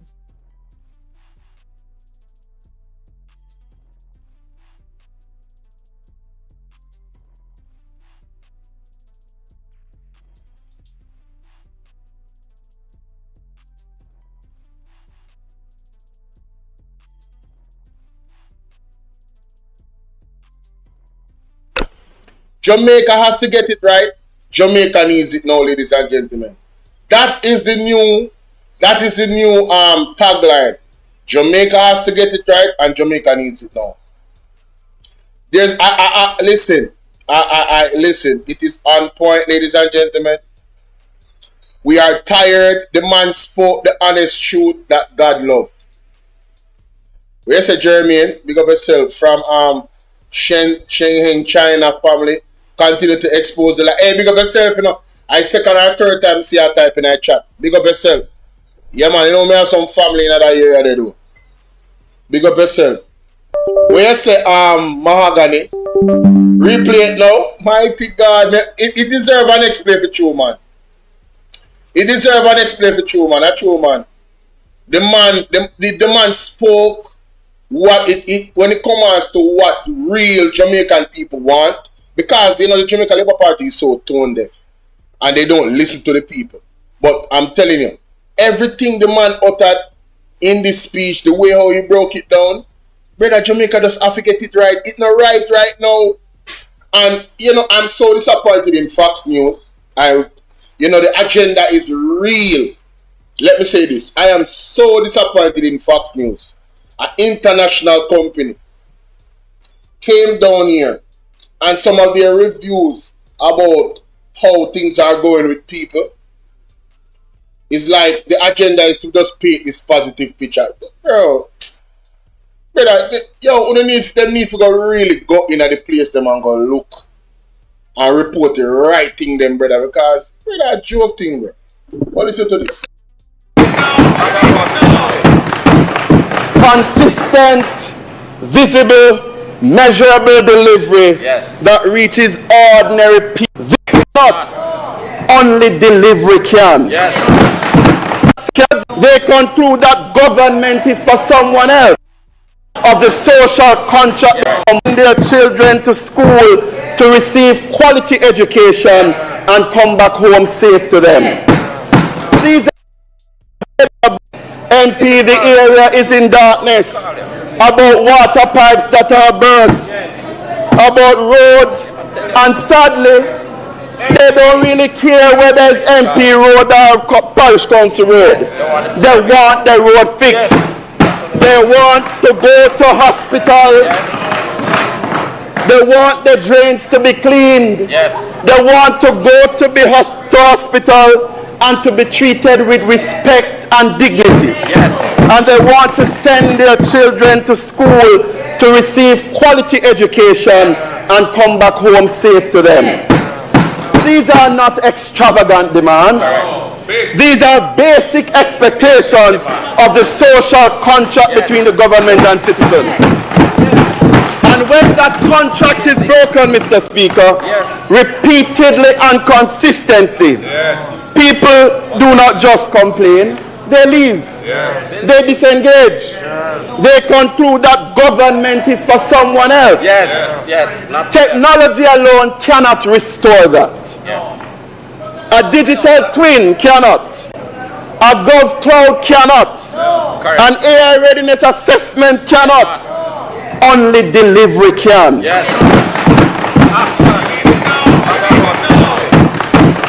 Consistent, visible, measurable delivery that reaches ordinary people in their ordinary lives. Mr. Speaker, movements across the globe indicates that the final element in the system of globalization, that is the free movement of people, is facing rejection, particularly in the West. And more developed economies with a growing anti-immigration wave is emerging. We see it in the UK. We see it in the North. We see it in France. We are even seeing it in Africa, in South Africa. Jamaica has to get it right. Though we are a migratory people, the world is closing in that area, but expanding in the sphere of digital economy and AI innovation. Jamaica has to get it right. For the students from Anata Bay, for the students from Marymount, for the students from St. Mary Technical in this gallery today, watching and listening, and the thousands who will be graduating shortly, Jamaica needs to get it right. For the thousands of BPO workers, Jamaica has to get it right. For the thousands of young professionals and tertiary graduates, Jamaica has to get it right. For the mass of the working class who are increasingly finding it difficult to make ends meet even in the context of reported low inflation and low unemployment, Jamaica has to get it right. For the many Jamaicans across all walks of life who are finding that Jamaica is increasingly becoming unaffordable, Jamaica has to get it right. For the small and micro-sized business and individuals who want to set up their businesses or make their businesses grow and become efficient and productive, Jamaica has to get it right. Enough of the reviews. We heard more reviews announced today. Enough of what is to come. Enough of the announcements. Enough of the death by acronyms. We do not have the time. Jamaica has to get it now. Jamaica has to get it right. And we must lead that process from inside here. I thank you, Mr. Speaker.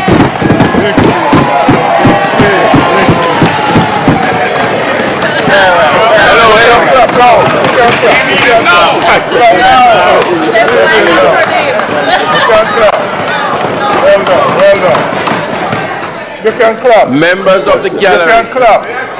You can clap. Members within the gallery. Hey, you know who Julian Robinson remind me of? Julian Robinson remind me of Kawhi Leonard. You know, the awkward, quiet person, but he's really, if you get to know him, he's a really hilarious man. And then the laugh. Yo, me say nobody can. Yo, me rate Julian Robinson. Me respect Julian Robinson. A real thing me I tell you. Me can see like a reasoning with Julian Robinson. You understand what I say? Man to man, me can see a whole reasoning with. I mean, no say you can talk about some serious thing, and the man still have a sense of humor. Him have a sense of humor, but him very intelligent, Julian Robinson. I ramp with him. Here man say a while ago, you can't clap. And him a point for the opposition, the ruling party. You can't clap. That was a damn good speech from Christopher Brown. After I press big up, Christopher Brown said we need to get it right, Jamaica. We need to get it right. Enough speech, enough cutting a ribbon, enough planning and how we are going to establish this and this is coming. And all type of those promises and acronyms and everything. Spark no spark. You understand? We are going to Dr. Dayton Campbell speech because in burn out the agriculture minister proper to, you know. So, but we didn't want to touch on Chris Brown's first still. But let's go to Dr. Dayton Campbell speech. Because the way Christopher Brown start his speech, it deceived the labor at them, you know. I said, Jamaica, you want to see labor at them in the comment section for the live. I go and like say, Christopher Brown, yeah man, come over to this side. Come over to this side, man. Forward over here, so over here, big up the JLP and I talk the truth, so them are going good. And then the man just light the fire of reality under their skin. It's sweet, me. You want to see comment section after that? All the labor they want to say and take. The truth start burn them over the Jamaica. I say, Kuya. Assessment should begin immediately. Emergency assistance should reach affected or discretion. It is simply to compensate disaster recovery fund. Such teams are strong enough to respond quickly and help people rebuild with dignity. By themselves do not transform a country. Execution does. Execution requires clear priorities, measurable targets, transparent budget, defined responsibilities, regular reporting, and the political will to follow through. Jamaica, you guys remember when Andrew Jones came out? You guys remember when Andrew Jones came out the other day defending the program, the $1.44 billion. I want to remember when he come out and defend it. Tomorrow we have the people need justice. Zulika Jess, 2 p.m. Hopefully I'll be up and running and I can able to run that live on my channel. Guys, make sure you subscribe to Bolo VNR, Bolo TBV, and Bolo and the other regular 2 channel them on my live pan right now. I am working every one on my channel them. You don't know, you won't know what I'm going live on. Make sure you subscribe to all of my channel them. It's when they come and see them something here with the sectorial debate them and all of these things. Where you say Palmer? Oh gosh man, Zulika just boy, St. Elizabeth no go on good, me not lie. No go on good, no steal one boy. What a lady nice man. Just have a good heart. You know what I mean? And that is key. Just have a good heart. You know, have a real servant of the people, you know? A gentle giant. And I'm not talking about her size. I'm talking about her countenance. Zulika just is gentle, but she's a giant, ladies and gentlemen. Yes, man. But let me go to the video by Andrew and his clapping back at the critics. And there's a key part of what he said that is quite important to what Dayton Campbell just said a while ago.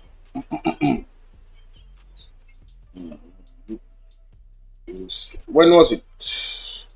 3 days ago? Which is what? Health Ministry promotes. Okay. That's not it. SDA, Prime Minister claps back at critics. Boy, them done alright, so Major General appointed. But it was before that in clap back at the critics them, no. Before Major General. PM Defense, see it ya? If this is the reason you skip vacations, give us 28 days of chair tight. Jamaica, I'm find it. Brought to you by. With Sagicor Life, you have access to affordable life, critical illness, hospital indemnity, and health insurance. Coverage for all. Care for you.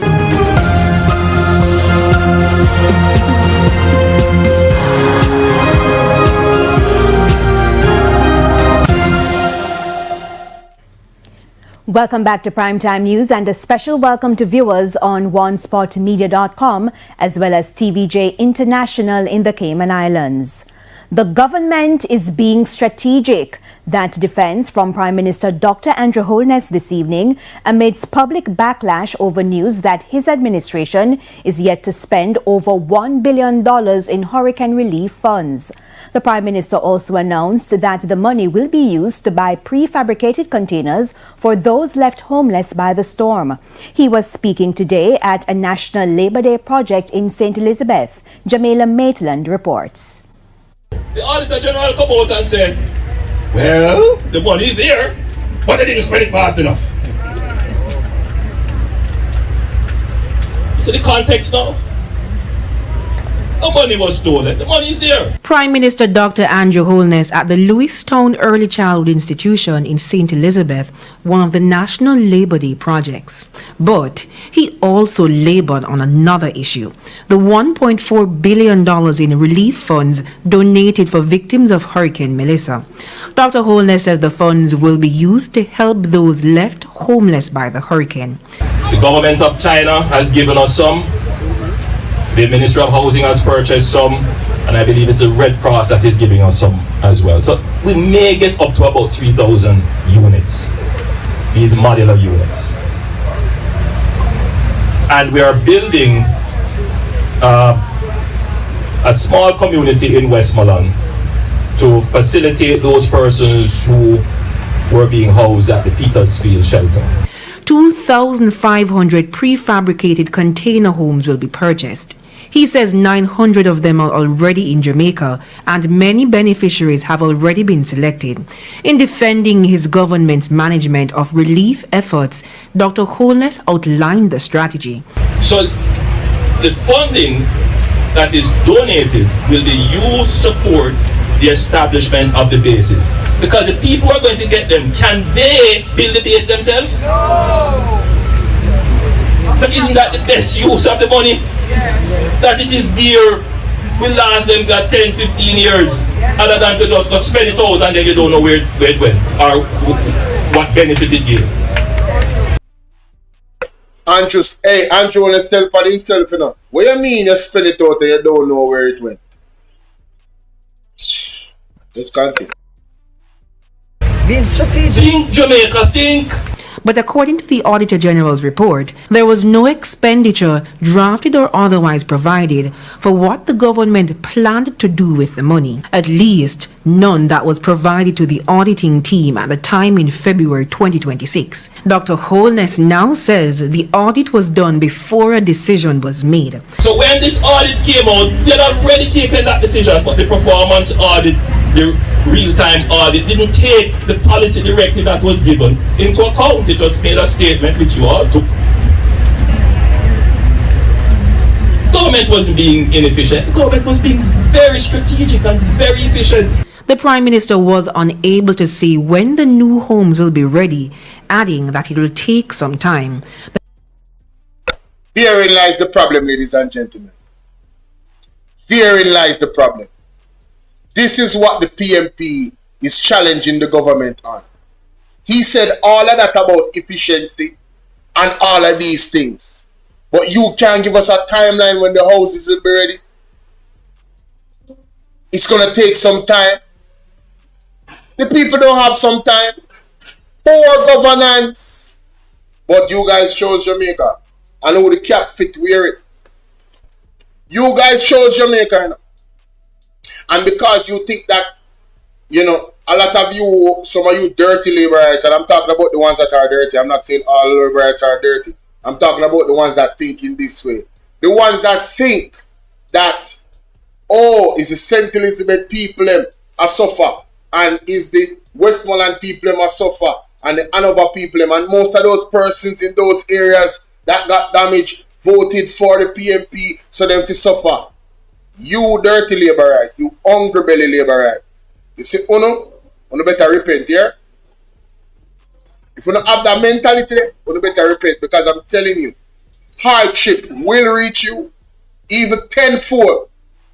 Hardship will go reach you tenfold, and it's not going to take no long time neither. because of the way how you think. You should be holding your government accountable. Say, no man, but 7 months past without honest. What you mean by it going to take some time? What that mean? That mean, why it going to take one next year? It going to take one next 6 months. And guess what's going to happen, ladies and gentlemen? God forbid. If a hurricane should come, they're going to tell us that they need more time again. Therein lies the problem. The government of Jamaica should have set a target that before the hurricane season in this calendar year of 2026, they should have set a target and said, we cannot help everybody, but at least by May, we should be able to help all of the most vulnerable that has been hit. And that has not been the case. It has been an absolute failure, ladies and gentlemen. And that's what Nathan Campbell is talking about right here. Setting targets, setting timelines. Wow. Setting targets and setting timelines, ladies and gentlemen.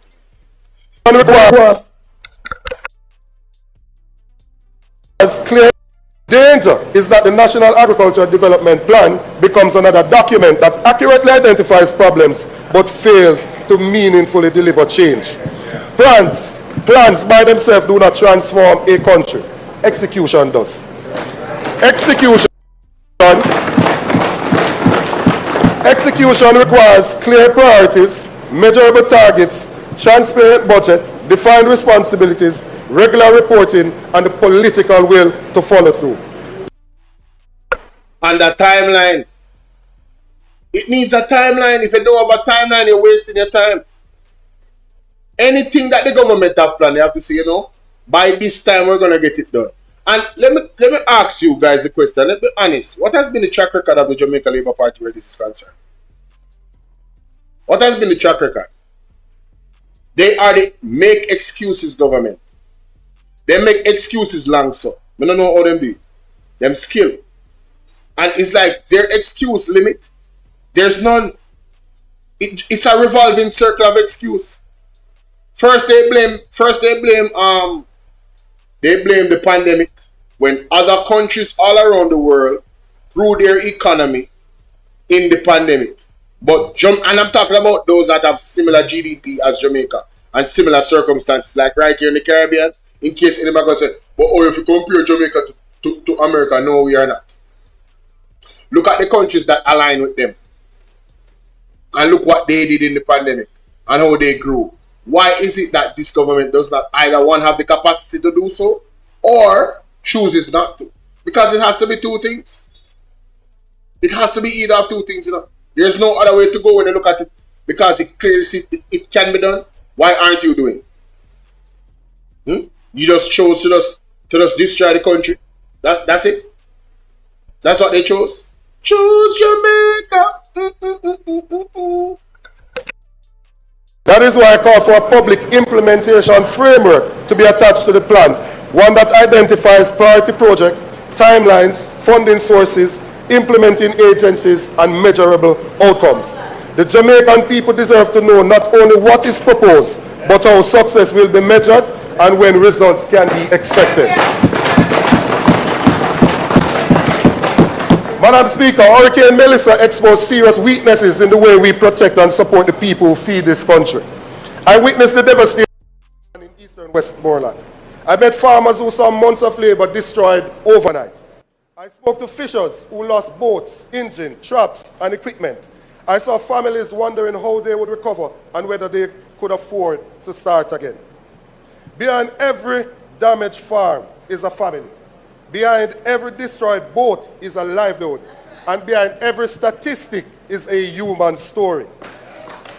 The damage revealed not only the impact of a hurricane, but the vulnerability of the systems on which farmers and fishers depend. No government can prevent a hurricane. The true test of leadership, however, is whether recovery systems are strong enough to respond quickly and help people rebuild with dignity. On that test, many farmers and fishers believe the system fell short. The issue is not the storm itself. Jamaicans understand that hurricanes are part of our reality. The issue is what happened after the storm passed. Too many people waited too long for assistance. Too many remain uncertain about available support, and too many felt forgotten once public attention moved on. Recovery cannot depend on hope. It requires funding, clear timelines, transparent criteria, and public accountability. I therefore call on the government to table a comprehensive recovery report to Parliament detailing the assistance delivered, beneficiaries reached, funds allocated and disbursed, outstanding needs, and measures being implemented to strengthen resilience against future disaster. Most importantly, disaster recovery must be built around the realities of production. Ladies and gentlemen, I want the People's National Party to press the government. That suggestion that Dayton Campbell just made a while ago, we need that. I think we should have had that before the hurricane season began. They have to have proper data that would measure their response. So we can say, okay, this is what they got done. I don't know what happened with TikTok a while ago. TikTok just shut up, so come like them shut me down. Look at this. Wow.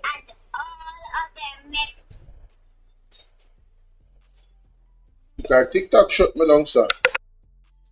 Farmers cannot wait indefinitely to replant crops. Livestock require daily feed, and fishers must return to sea quickly to support their families. Madam Speaker, the first recommendation I place before the House in this is the establishment of a permanent agriculture and fisheries disaster recovery fund. Such a fund should... I second time this now me here. Dr. Dayton Campbell suggests one powerful fund. When you hear that, Jamaica, this is what I suggest right now. So I like this. Jamaica, listen to this from Dr. Dayton Campbell, ladies and gentlemen. I think this is a brilliant idea in preparation for these monster storms that's coming. Listen to this. Madam Speaker, the first recommendation I place before the House in this is the establishment of a permanent agriculture and fisheries disaster recovery fund. Such a fund should not be created after every hurricane, flood, or drought. It should not depend on emergency appeals or delayed budget allocations after livelihoods have been destroyed. It should be a standing national fund, financed annually and ready to be activated immediately when disaster strikes. Jamaica is vulnerable to hurricanes, floods, droughts, and other climate-related events. These risks are predictable. Our response system should therefore be proactive, not reactive. A permanent fund would allow government to move from crisis management to preparedness. It would provide farmers and fishers with confidence that support will be available through a clear, transparent mechanism whenever disaster causes significant losses. The fund should serve 5 core purposes: providing emergency assistance to affected producers, replacing critical productive assets, supporting temporary livelihoods where incomes have been disrupted, accelerating replanting and restocking, and helping producers rebuild in ways that are more resilient to future disasters. Importantly, recovery must be linked to production. The objective is not simply to compensate losses, but to help farmers return to their fields and fishers return to the sea as quickly as possible. Madam Speaker, every disaster teaches the same lesson. Delayed recovery increases hardship, weakens food security, and slows economic growth. A permanent recovery fund would help ensure that assistance is timely, predictable, and focused on restoring livelihoods. If we know the disaster will come, then preparedness is not an option, it is a responsibility. Madam Speaker, for the fund to succeed, it must be transparent, efficient, and trusted by the people it is designed to serve. It cannot become another program defined by delay, uncertainty, or discretion. It must operate according to clear rules, clear timelines, and clear accountability. Farmers and fishers should know who qualifies, what losses are covered, what support is available, and how assistance can be accessed. Once a disaster is declared and the fund is activated, application should be processed through a simple and accessible system supported by RADA, Fisheries Authority, and parish-level recovery teams. Most importantly, recovery must be timely. Damage assessment should begin immediately. Emergency assistance should reach affected producers within weeks, and regular public reports should provide transparency on beneficiaries, funding, and progress. The fund should also be supported by parish-level agricultural and fisheries recovery teams established before disaster occurs. Their role would be to assess damage, verify losses, coordinate assistance, and ensure that support reaches those most in need quickly and fairly. Madam Speaker, preparedness is not simply about forecasting storms. It is about having systems in place to protect livelihoods, restore production, and help people recover with dignity when disaster strikes. The obvious question is how such a fund would be financed. The answer is that it should not depend on a single source of funding. A permanent agriculture and fishery disaster recovery fund should be supported through a blended model that combines annual government allocations, climate finance, insurance mechanism, development partner support, and private sector partnership. Madam Speaker, a responsible nation does not wait until livelihoods are destroyed before searching for funding. It prepares in advance. Ladies and gentlemen, the GenSec is on to something. I hope that the Jamaican Labour Party steal this idea and implement it quickly, you know, for the benefit of the Jamaican people, you know, because honestly, we are left to bear with the hurricane season now upon us. And I tell you, I know some fishermen, some professionals, and you know, it's rough. It's rough, ladies and gentlemen. This is really, really good. I like this idea. This was well thought through. Hey, shout out to the GenSec, man. Y'all thought the GenSec was sleeping. Listening to the people, ladies and gentlemen. Formulating ideas. Sound ideas. And this is an extremely sound idea. Equally important, Madam Speaker, is accountability. The fund should be independently audited, report annually to Parliament, and publish recovery reports after major disasters, detailing how funds were allocated, who benefited, and what outcomes were achieved. Yes, this is not NARA. You hear, Andrew? This is not NARA. This is not you know, listen, you're probably not going to like this one, but this is how it's supposed to be implemented. Accountability. Because we know someone not like accountability, you know. Yes. The Jamaican people should not have to guess how disaster funds are being spent. Transparency must be built into the system from the beginning. I propose the establishment of an oversight body as well, comprising of representatives of government, opposition, farmers and fishers organizations, and other relevant stakeholders to strengthen public confidence and ensure fair administration. Madam Speaker, the issue before us is not whether resources can be found. The issue is whether we are prepared to build permanent systems that ensure those resources reach the people who need them the most when they need them the most. This is not simply an agricultural priority. It is a national responsibility and one that should unite us across party lines. Madam Speaker, disaster recovery is essential, but recovery alone cannot be our strategy. We must place equal emphasis on reducing vulnerability before disaster strikes. Climate change is no longer a future concern. It is a present reality.